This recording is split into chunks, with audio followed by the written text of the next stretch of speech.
Marion Board of Commissioners. We have 3 meetings this evening: a Finance Committee meeting, a Police Committee meeting, and a Sustainability Committee meeting. Before we start, please silence your cell phones. There's amplifying equipment available for those who are having trouble hearing. The room is also equipped with telecoil technology.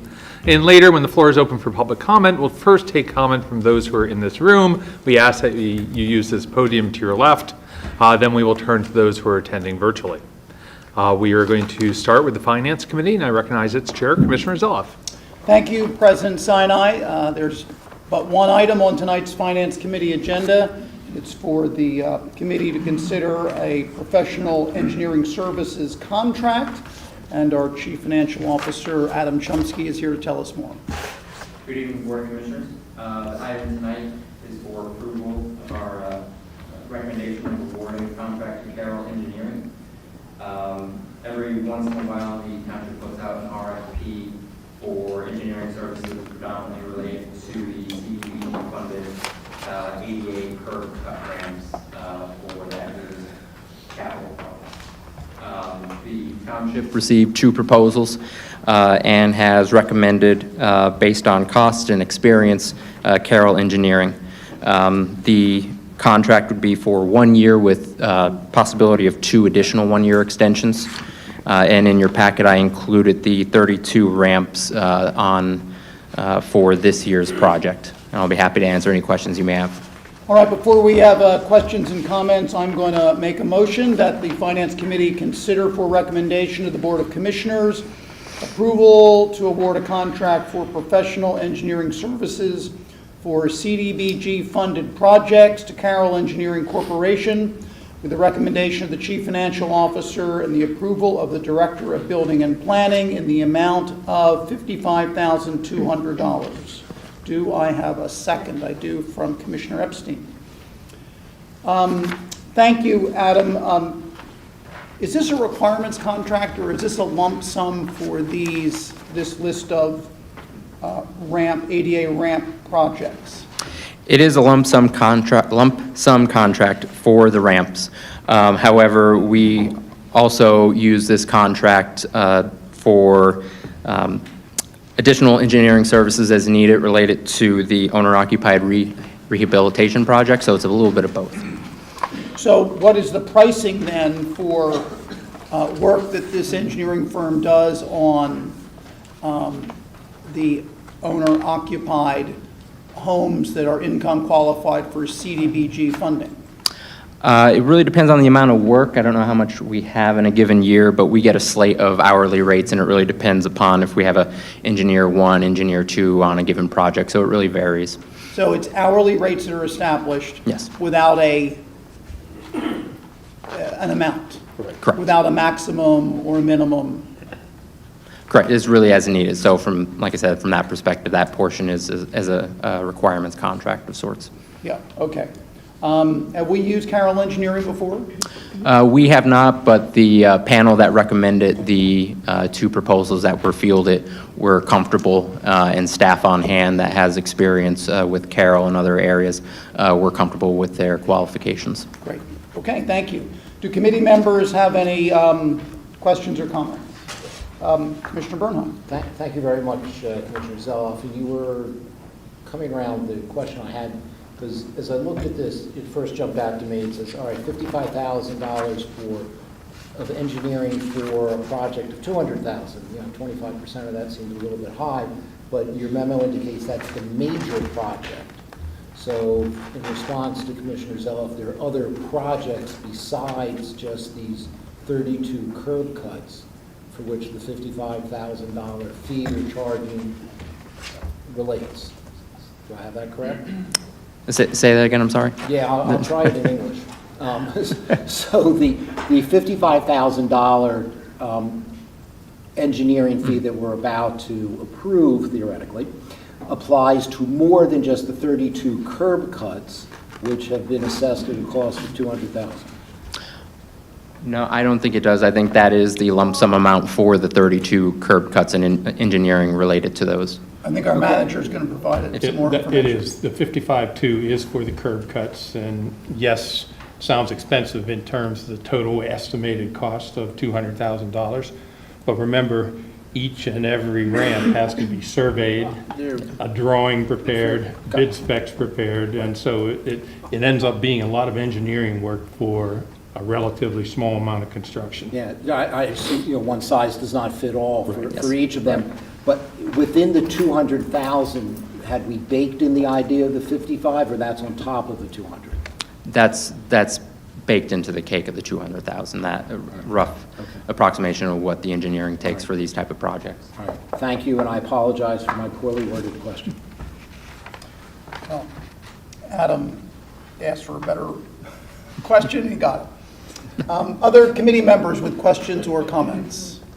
Okay, any members of the public in the room? Any members of the public online, Jody? No one is online. Okay, the motion has been made and seconded. All those in favor, raise your hand. Any opposed, any abstentions? Seeing none, Madam Secretary, that one and only item on tonight's agenda passes unanimously. Back to you, Commissioner, President Sinai. Thank you very much, Commissioner Zoloff. Our next committee is the Police Committee. I recognize its chair, Vice President Kramer. Thank you, President Sinai. We have 4 action items on the agenda tonight, and the 5th item is for information only, and no presentation or discussion will occur for that one.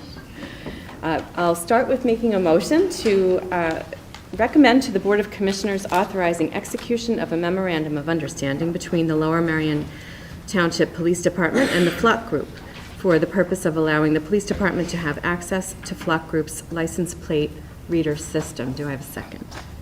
Thank you, Commissioner Kramer. With that, I will turn things over to Superintendent Flock. Thank you, Commissioner Kramer. Good evening. So the first item on the agenda this evening is to enter into a memorandum of understanding with the Flock Group, and it's in relation to cameras. Currently, there are some cameras in the township right now where the Flock comes in and they establish the cameras on private property with the homeowner. So there is an agreement between the homeowner and Flock.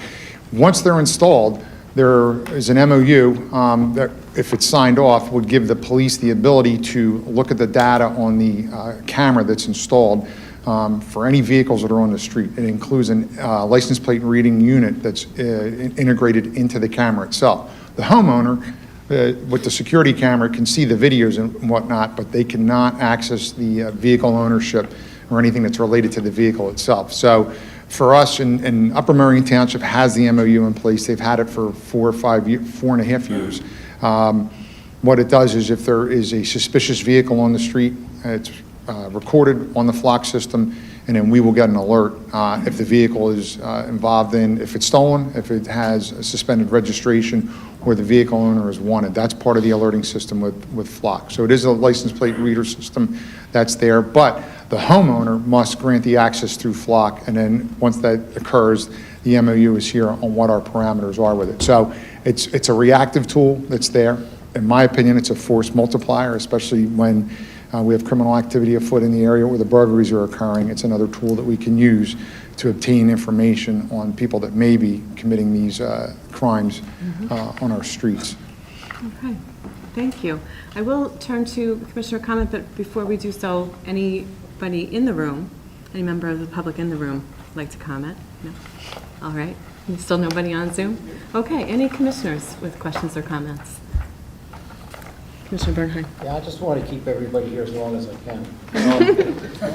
So here, let me explain something if I may.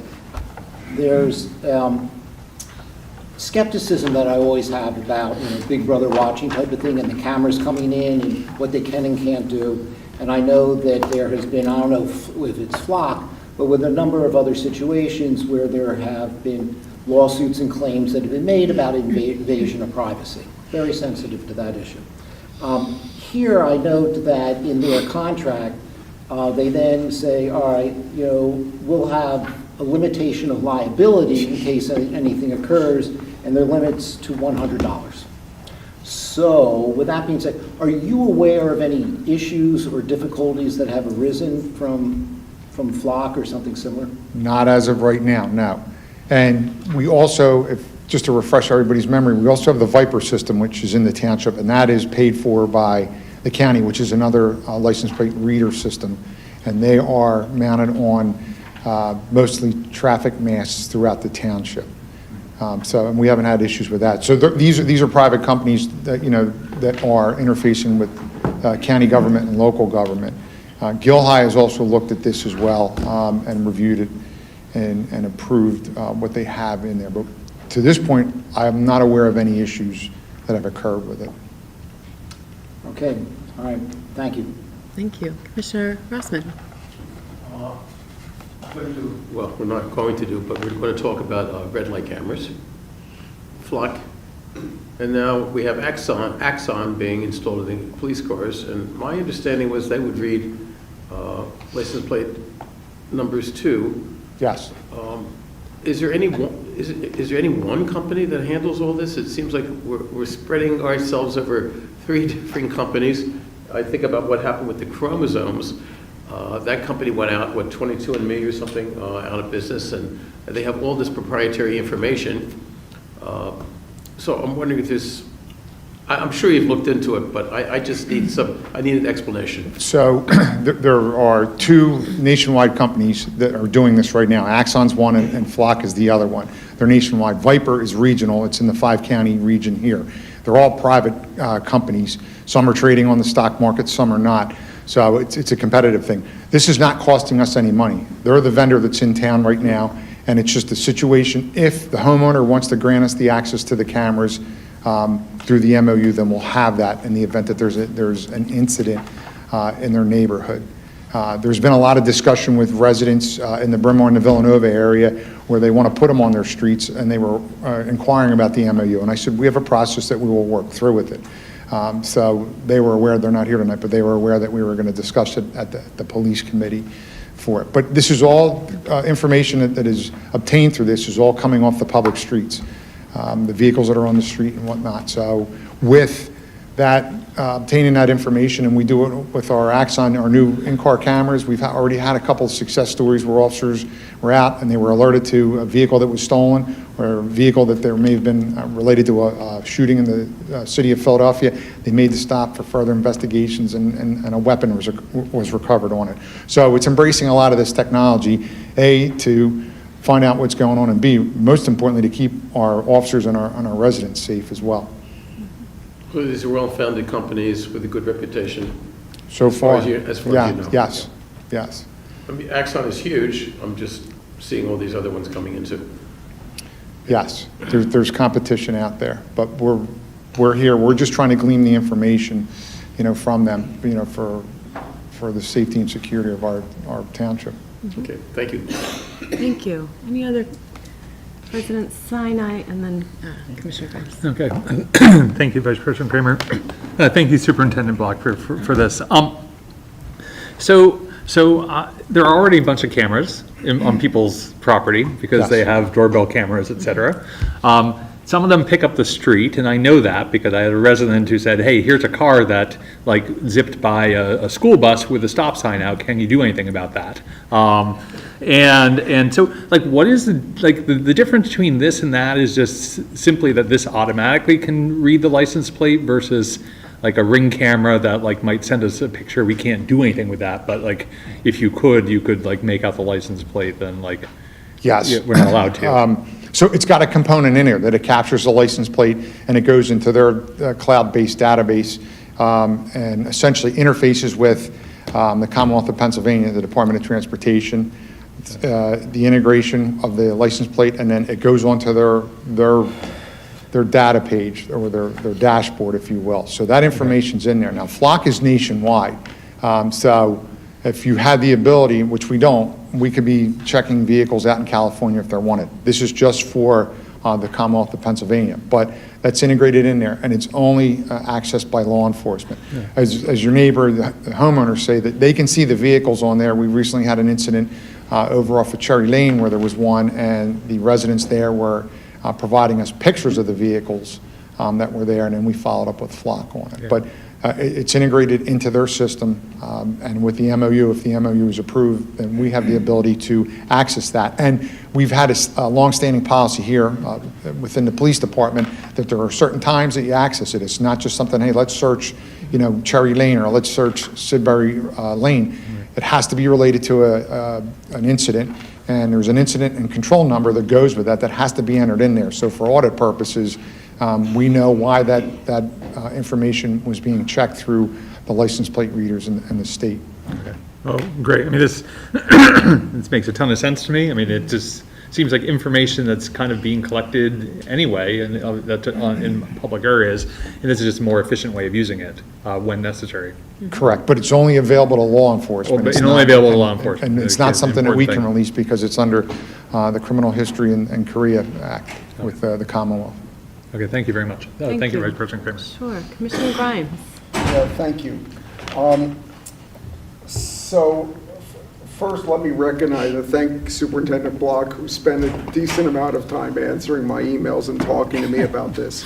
I have hesitation, some of which the points have been raised by Commissioner Bernheim and by Commissioner Rossman, so I'm not going to totally repeat those. I do think that given the crime deterrence effect that hopefully, and crime prevention effect that FLOC will have, I'm prepared to support it. However, I do have some concerns I'd like to briefly mention.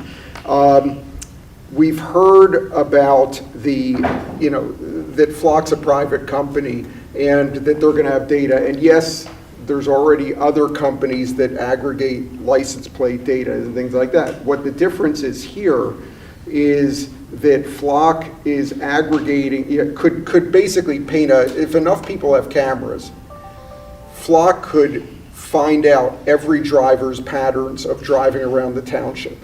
Whether they've committed a crime, suspected of have committed a crime, or anything. FLOC has that data. Now, they don't share it, they say, with anybody, and our police only get it if it's part of an investigation. However, as Commissioner Rossman said, there's the 23andMe bankruptcy, and 23andMe, for those that was the get DNA of people, they said they never sell information, and then they went bankrupt and the information was put at risk. This kind of information of capturing people's habits of driving around, where they drive, when they drive, what kind of car they have, is valuable to marketers, and I do have concerns about that.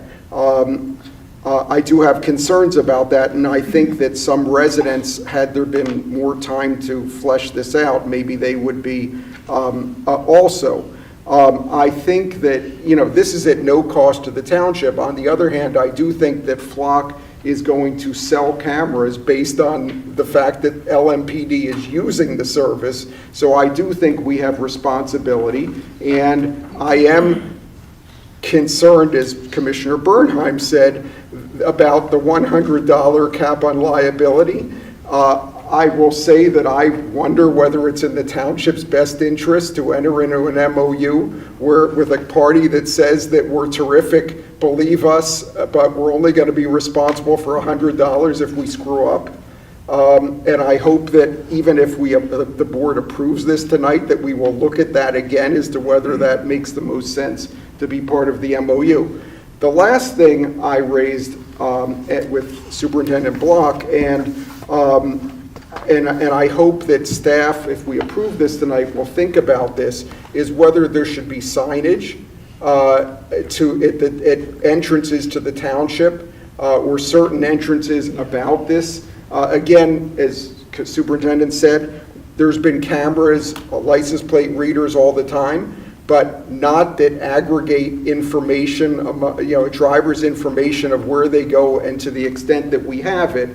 And I think that some residents would like to know if they are being potentially tracked around the township, whether they've been committed a crime or not. I think signage would help. And also, I think signage could be a deterrent to crime. If someone's coming in off the expressway and they see a sign that we're using camera reading technology, that might be helpful to deter crime. So in any event, I am prepared to support this. Oh, by the way, I should say, one of the reasons I'm prepared to support this, besides the reasons you've said, is that this is terminable at will, basically, or 30 days notice, so there's not a lot of investment. I don't believe there's a lot of technology we have to buy in order for our department to use it, so it's worth the investment because there's not a lot of risk. The risk is really to our residents and their personal information. So with those things and asking that we look at the $100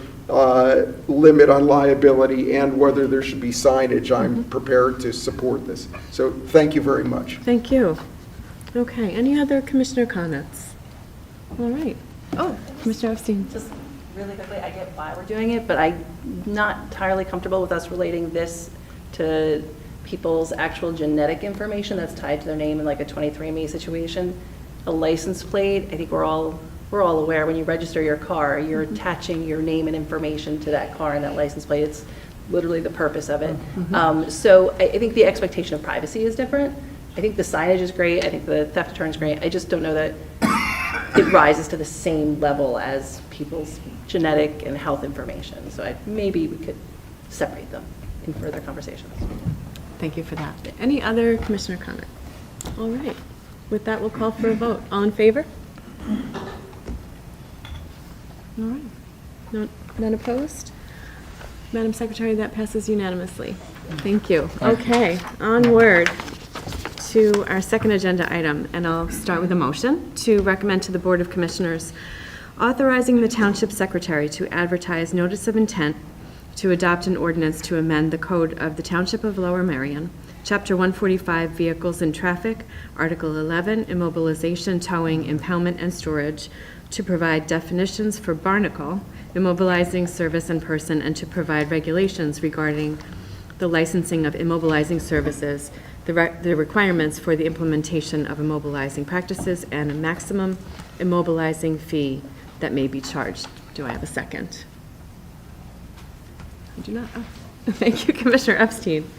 Superintendent Block, tell us more. I'm going to turn the microphone over to Sergeant Coleflesh from the Traffic Safety Unit because he has done the legwork on this and the investigation. I think you'll find it quite interesting as well. Thank you, Superintendent. Thank you, Commissioner. Basically, the reason we're here this evening is we were contacted, the Traffic Safety Unit was contacted in December of 2024, and we were notified of a problem that was occurring at the 7-Eleven parking lot in Ballackinwood. And what was occurring is we had received complaints of a device being placed on people's windshields. Through investigation, we found out that the device is called a barnacle. And what a barnacle is it's about a 2x2 device. It only weighs 17 pounds, but when it's enacted, it puts 1,000 pounds of pressure on a windshield. And through additional investigation, the owner of the 7-Eleven advised us that he had contracted with a tow company to enable these devices for use in his parking lot because what he was receiving was people not shopping at his establishment and merely parking there and walking off the property to go to different establishments around the area, and they were staying there. So we contracted with this company, and what they do is they're predatory, and they're predatory by nature. They will stand there and they'll stand by and they'll watch. And as soon as somebody walks up or they walk off the property, they walk over, they put one of these on their windshield. Takes maybe 15, 20 seconds. They enable it, and they wait till they come back. Once they come back, okay, that'll be $500, it'll be $400, it'll be $300, it'll be $80. There's been no regulation on it whatsoever, and that is the reason that we have this in front of you. Without any type of regulation, we started to receive complaints of people being manipulated and ripped off, and things are escalating, and we're afraid that without any type of regulation for this particular device, that it's going to continue to escalate into something more. So that is what we're proposing here this evening. Thank you very much. Before we go to commissioner comment and questions, anybody in the room? Nope. Okay. Commissioner, questions, comments? None? Commissioner Zella. Thanks, Vice President Kramer. Why $85? The $85 fee was based on the drop fee. So any towing company, if you park in a private parking lot right now and you walk off the property and the tow driver comes up and they hook your vehicle, you can say, hey, that's my vehicle, but you are charged an $85 drop fee. So that is where the $85 comes from. Do you think that these rules will slow down the use of the barnacle, not affect the use of the barnacle? What do you think the impact will be with all the rules? I'm sorry, say it one more time. Do you think there'll be any impact in its use? Will it be less frequent, the same? I think it'll be the same amount of use. I don't think it's going to deter the tow company because there's only one tow company that utilizes these devices. They have basically the monopoly in the area. They have the only license in the area for it. Okay. I think you'll still see them use it, but now at least they'll have some regulations that they have to abide by. Because I have some sympathy for the property owner who has a parking lot that is not, where the rules aren't being followed. And, you know, it's a short-term parking, and by the time the tow company tows, it takes a long time to do that. We sympathize with them as well, which is why we want to put some type of regulation in place and not try and ban it altogether. Right. Right. Thank you. Thank you. Any other commissioner question or comment? Mr. Russman? Just being used by one company? Yes. Thank you for recognizing me. Currently, Naturally. so it is. It's owned by one specific tow company in the area. However, it's being utilized. We've seen it at the 7-Eleven in Bala Cynwyd, and we just had an incident 2 weeks ago at the CVS in Wynwood. So they're starting to kind of expand, and we want to try and get ahead of it before, so we're not playing catch up. And there's a key that unlocks it, I understand? You can call in, you get a code. It's a punch-in keypad code that will release the suction on the windshield. Oh. Actually sounds amazing. Are you impressed by it? It's different, that's for sure. It's interesting technology, that's for sure. Thank you. All set? Sure. Any other commissioner comment or questions?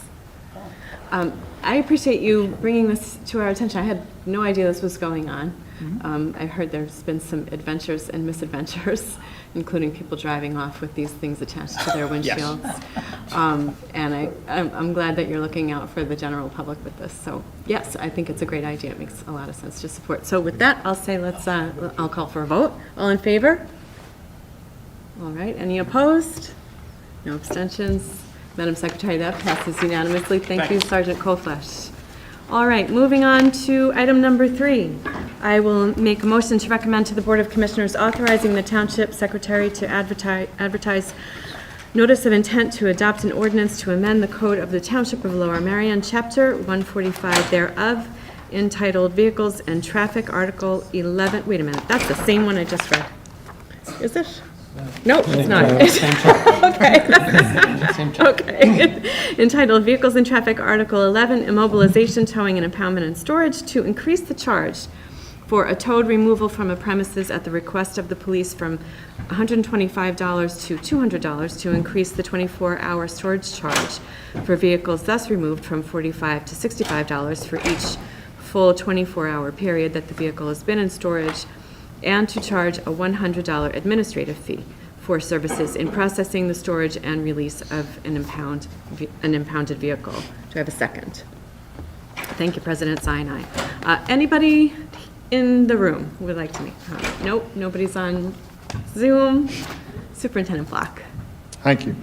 We were contacted by our 2 police towing agencies that are appointed by the township, P&J Towing and K&S Towing, regarding this, and they sent in some documentation requesting the increases on the fees, as were mentioned earlier this evening. The last time this was addressed was 10 years ago in 2015, so the current fees have been in place thus far, and obviously with inflation and other requirements with removing vehicles from the roadways and insurance issues, they're making these requests.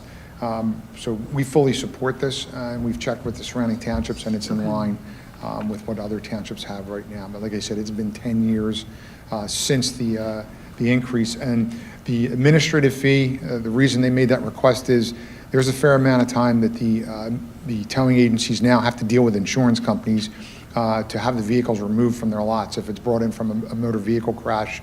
As we know, the vehicles aren't being made they were 10, 15 years ago. So a lot of them are in the state of being totaled, and they sit for various amounts of time. So they're on the phone, which is costing them time and money. Contact the insurance companies to resolve and have the vehicle removed. So that's the request for the new administrative fee. Got it, thank you. Anybody in the room want to make a comment? Nobody's online? Commissioners with questions or comments? All makes sense to us? Makes sense to me. All right, I'll call for a vote. All in favor? None opposed? That passes unanimously. And we're on to item number 4. I'll make a motion to recommend to the Board of Commissioners authorizing the Township Secretary to advertise notice of intent to adopt an ordinance to amend the code of the Township of Lower Merion, Chapter 145 thereof, entitled Vehicles and Traffic, Article 15, Schedules, Section 145-119, Schedule, oh boy, Roman numerals 19, Special Purpose Parking Zones by limiting parking at signed charging stations on Municipal Lot 7 to electric vehicles only while charging. Do I have a second? Thank you, Commissioner Zelloff. And with that, I will call upon Jerry Adams for an explanation. Hey, good evening, Commissioners. This ordinance provides 4 EV charging stations, and it designates the location of these chargers as a special purpose zone. The only vehicles that can utilize these spaces are EV vehicles while they are charging. It is in the northwest corner. So if you're familiar where Santander Bank is and where Parvin's Pharmacy is, if you correlate to the parking lot, it is tucked into that corner. It is one of the better locations we have with accessible electricity. It brings the electricity closer to the location, so it became a very feasible location. We lose approximately 5 spaces. These spaces were all normal or regular parking spaces. However, to accommodate at least 1 EV charging ADA accessible space, we will lose one of those spaces. The overall value or revenue being lost is approximately $2,500, which is about $500 per meter, which is typical. And hopefully those costs will be mitigated by the electrical use or the EV charger use, as well as the idling fees that are involved with the vehicles that are parked there but not charging. We will also be able to issue parking tickets to those vehicles that are parked there while they are not charging. Thank you. Any comment from the public? No. Anybody online? No. Commissioner comments, questions? Commissioner Zelloff? Thanks, Vice President Kramer. Jerry, can you explain how does the idling fee work? Is it just what you said? Is it a car in the spot that is not plugged in? If your car is plugged in and you have reached the car's maximum limit to be charged, so you've reached 100% charge, every minute or every 5 minutes you're there beyond that, you will be charged a fee. That fee has not been set. I believe Paloma Vila will work with you all on setting those fees, maybe even this evening. Okay, then so separate from that is a vehicle parked in the spot that's not plugged in. Correct, same as if you were parked in a loading zone. The special purpose zone is for EV charging only at these 4 spaces, and it will be signed that way. So is that a higher fee or fine than parking in a spot and the meter has expired? That would be a $25 fee. I would have to see what the idling fee is to see if we needed to change that and maybe change the fee for parking there, similar to an ADA kind of a situation where we charge $50 for illegally parking in an ADA space, since those are also special parking zones. I'd have to discuss with Gil if there was a big discrepancy in the idling fee versus our parking ticket fee. Because you made the comparison to parking in a loading zone. Isn't that a higher fine? It is not. It's a $25 fine. Same as the fine for parking in a Expired space meter. where the meter is expired? Correct. Okay, but you said you'll discuss whether those fees can be increased. We can, yes. If the idling fee is not significant enough, or the idling fee is significantly less, so that someone would say, I'd rather sit here and pay the idling fee than pay a parking ticket, I'll just fake plug my vehicle in, then we would review. Yeah, I think that should be reviewed. Yeah, I think the idling fee would be easier to set at a higher level because we're moving towards that now. That has not been set, but again, we'll move accordingly. Right, the whole idea is turnover.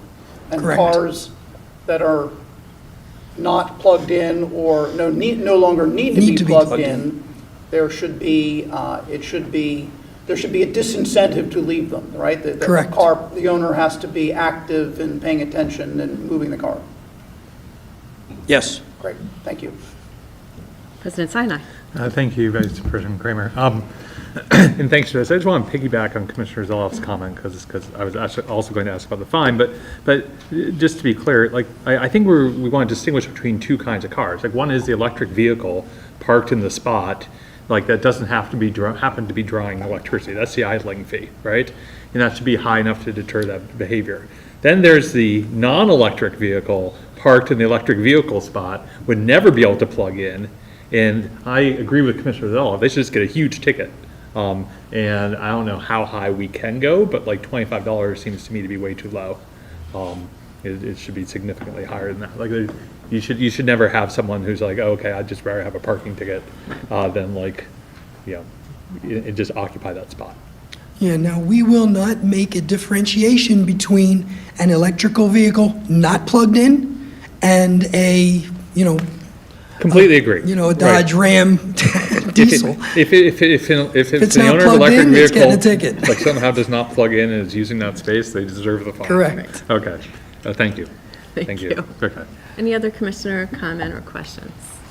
All right, anybody in the room? Assuming no.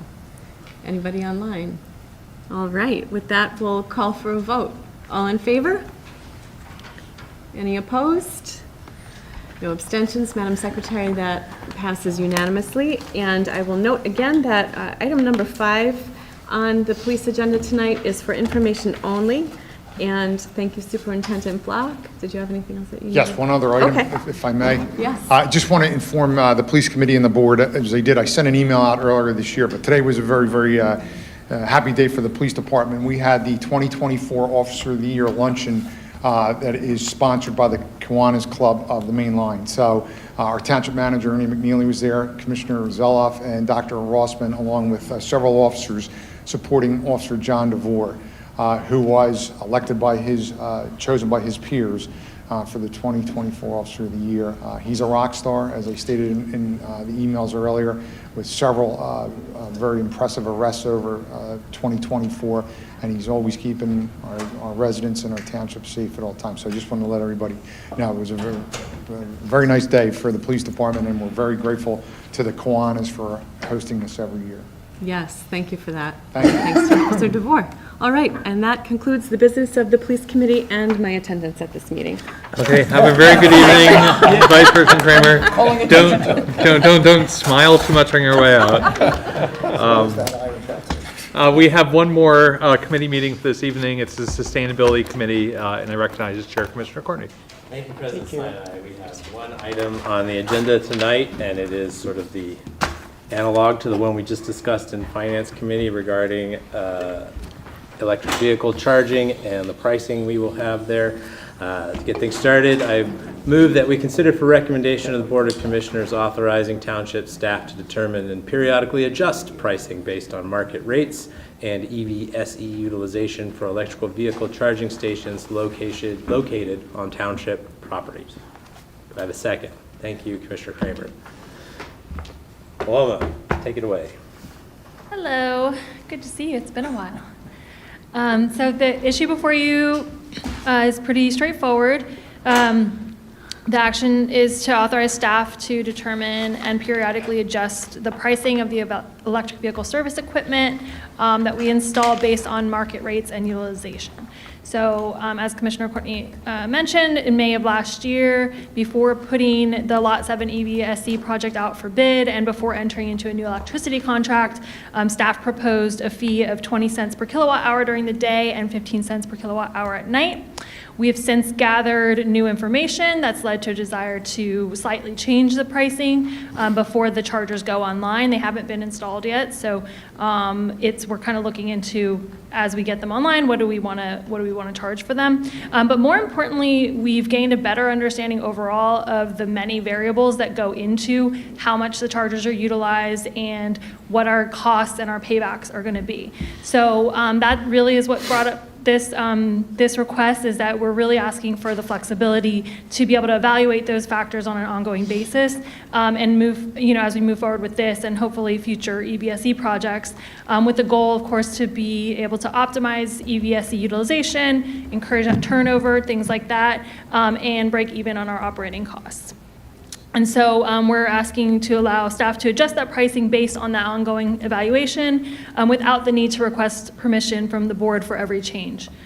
And we do still intend to report back periodically how much the chargers are being used, our expenses and our revenues from those chargers.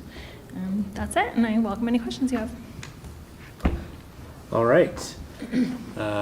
Anyone in the room want to make a comment? Okay. Any of my colleagues have questions or comments? President Sinai. No questions. I asked Paloma my questions earlier, but just for transparency, one of the things I requested of her is in the. I think this is a great plan, and so I think congratulations I appreciate you coming up with it, and I think the approach makes a lot of sense. I just asked it in the report to the board, the annual report that she proposes to the board, to include a little more detail about what the energy costs were, what our spread was to the energy costs, and like that, so we can just get a little more information. But anyway, thank you. Thank you, Commissioner Courtney. Yep. All right. Anyone else? All right. Thank you, Paloma. I agree with everything President Sinai said. This sounds like a great plan. All those in favor, please raise your hand. Any opposed? Carries unanimously amongst the people in the room. And that concludes the business of the Sustainability Committee for this evening. Thank you, President Sinai. Well, thank you, Commissioner Courtney, and ladies and gentlemen. We are done for this evening. Everyone have a good night. Could be a township record. It is not. Jody will tell you this is not actually a record. We got under a half hour.